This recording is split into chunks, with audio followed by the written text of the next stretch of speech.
Ayan mga ka-farmers, may bagong likat na naman si Mindogon yung farmers. Ayan guys, ito guys yung panglinis ng kanal. Tignan nyo naman.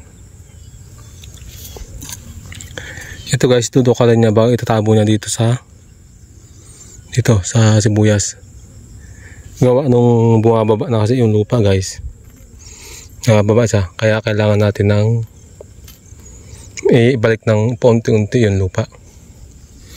Ayan, kaya gumawa ko ng ganyan guys. So, ito yun na guys. So, napakasimple lang. Ayan o. Tignan nyo naman guys. Ang apat yan o.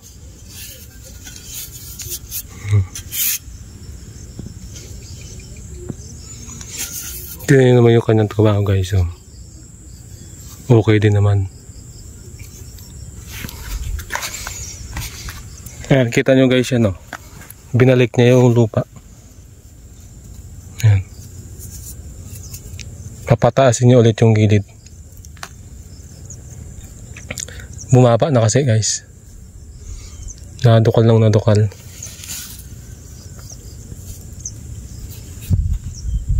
Ito guys nga pala, bagong ano to. Bagong abono. Ayan guys, tingnan nyo naman yung ebidensya. Okay din naman yung ginawa natin. Successful din.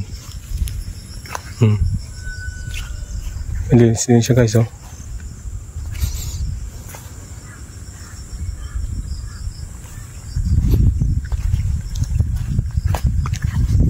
Ito nga pala guys yung unang gawa natin. Ito naman guys, sisikwatin niya naman tong gilid. Yan yung gilid niya.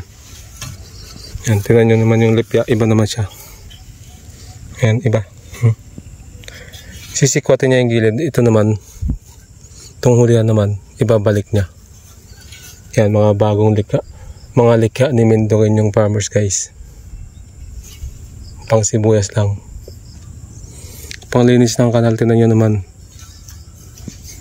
Oh, hindi ka na maggagamas guys. Yan, dalawang pasada lang yan guys. Oh. Mabilis. May option din naman ganyan. Yung ganyan guys, yung gagabyunin mo siya.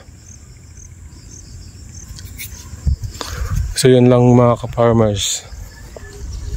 Ating update sa likha ni Mindogon yung farmers. Ayan guys, naputol nga lang yung tangkay. Napakan ko naputol. Ayan o.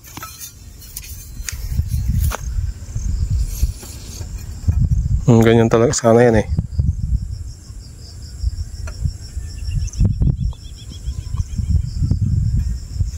So weldingin ulit natin.